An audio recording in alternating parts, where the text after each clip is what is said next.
After years of being sold as Israel's mid-range miracle shield, is David's sling now facing its biggest humiliation under real Iranian fire? Are Iran's latest salvos now exposing holes in Israel's famed multi-layer air defenses that officials long insisted were nearly airtight? When Israel boasts of a 90% success rate but keeps suffering multiple failures on live targets, is it any wonder the IRGC is laughing at Netanyahu's claims? With one system trying to juggle cruise missiles, rockets, and drones at once, is Israel's entire defense doctrine now stretched dangerously thin? With David's sling failures colliding with Iran's cluster warhead surprise, did Israel actually walk into this war less prepared than it claimed? As Iranian missiles breach key layers, tough questions are now being asked about how reliable Israel's David sling shield really is under sustained attack. David's sling was originally built as a mid-range workhorse, meant to catch heavy rockets, cruise missiles, and complex drones before they reach cities. After it famously downed an Iranian missile in the June 2025 conflict, Israel began pushing David's sling into longer-range, higher-stakes interception roles. Officials repeatedly argued that its interceptors are cheaper than Arrow's space-kill missiles, making it the smart choice for many threats. Yet in this war, several major failures have left wounded Israelis on the ground, puncturing that clean success story. The strikes on Dimona and Arad on March 21 are now cited as emblematic David sling failures under real combat pressure. Israeli reports later confirmed that David's sling was the specific layer that failed to stop those incoming missiles. Defense analysts stress this is not one freak miss, but multiple major failures that repeat the same pattern. Officially, Israel still cites a roughly 90% interception rate, yet dozens of impact incidents have caused casualties during this war.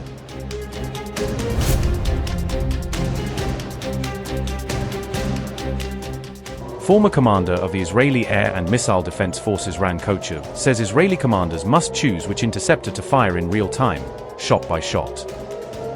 The IDF constantly balances Arrow, THAAD-style assets, David's sling, or Iron Dome to avoid overkilling cheap rockets with million-shekel missiles. Kochev warns that failures can stem from radar tracking glitches, misjudged engagements, or odd interceptor behavior in flight. Ran Kochev said, and I quote, "The first reason has to do with the policy requiring Israeli commanders to decide in real time which interceptor matches a specific threat. This involves a strategic choice between systems like Arrow, THAAD, or Iron Dome, including to avoid overkilling a simple rocket with an expensive missile or wasting an interceptor which was not relevant against a threat that another defense system could handle. We have to calculate our interception inventory, and we have to decide in real time. Secondly, technical or engineering malfunctions can occur within systems of radar tracking the aerial threat, the interceptors themselves, or due to the connectivity between the various defense systems. It's a very sophisticated system, but it's not a hermetic system." Unquote. With interceptor stocks under pressure, Israel sometimes gambles on David's sling's ability rather than spending its scarcest, most expensive missiles. Arrow has also missed Iranian missiles in this campaign, underlining that no single layer offers a perfect, unbroken wall. Designed as a mid-range interceptor, David's sling is supposed to stop cruise missiles, heavy rockets, and advanced drones before they reach key sites. It operates in a roughly 40 to 300 km engagement envelope, filling the gap between Iron Dome below and Arrow above. Each interceptor costs around 1 million shekels, cheaper than Arrow but still far pricier than an Iron Dome. The system uses a dual-stage missile with hit-to-kill guidance and agile steering, built to chase maneuvering targets at high speed. Arrow 3 sits at the top of the shield as a long-range, high-altitude killer for Iranian-class ballistic missiles. It aims to destroy incoming warheads outside the atmosphere, reducing dangerous debris over Israeli cities. Each Arrow interceptor is estimated at roughly 2 to 3 million shekels, and overall inventory remains limited. Because of that cost and scarcity, the IDF avoids using Arrow 3 on anything short of truly strategic threats.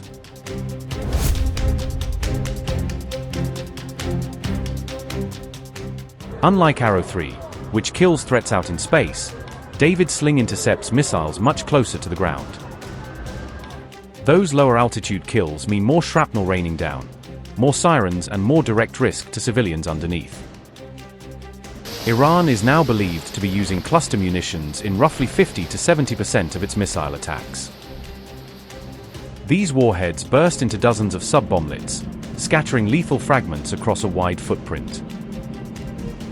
That means damage can still spread across neighborhoods even when the main missile body is hit. Analysts now argue Israel focused doctrine and drills on classic ballistic threats and drones more than on mass-use cluster warheads. They say the cluster barrages that shocked Israel in June 2025 never received a dedicated planning rethink at the same scale. Each new mass casualty event is fueling anger that both doctrine and hardware were never fully tuned to this specific mix of threats.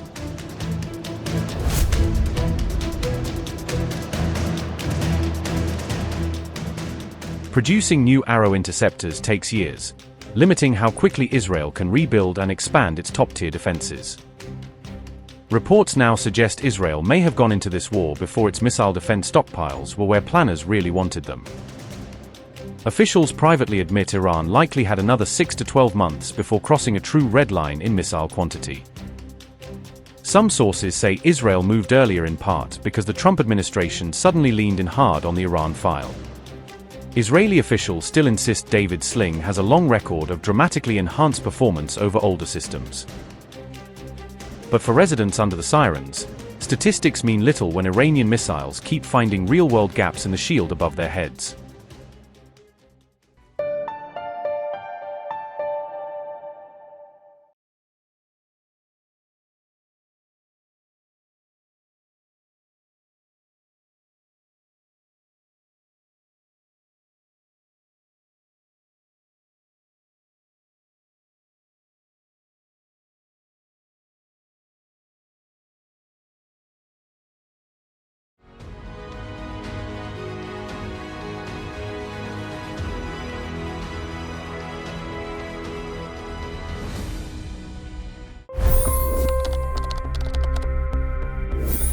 $25 crore गरीब गरीबी को परास्त करके बाहर निकले। For the good of our nation, let's work together and let's truly make America great again. The fastest news breaks. Requested PM saying that look, you will have to speak to Putin and to Zelensky. The biggest newsmakers. The relationship with India is probably the most important bilateral relationship the U.S. will have for the rest of this century. The capital delivered quite an election result today. Expert analysis. The million-dollar question today is how to stop this dance of death. Ground reports. I'm standing at the crossroad of the Kumbh Mela. Behind me are more than 100 entry ghats. Long-form interviews. Exclusionary politics is reflected in Manipur case as well. You don't bother because this is a small state. Deep dive into burning issues. It's often said DRC could be the richest country in the whole world. It's because of what sits underneath. Why exactly did the US topple the Sheikh Hasina government? HD videos. We don't just break news, we break it down.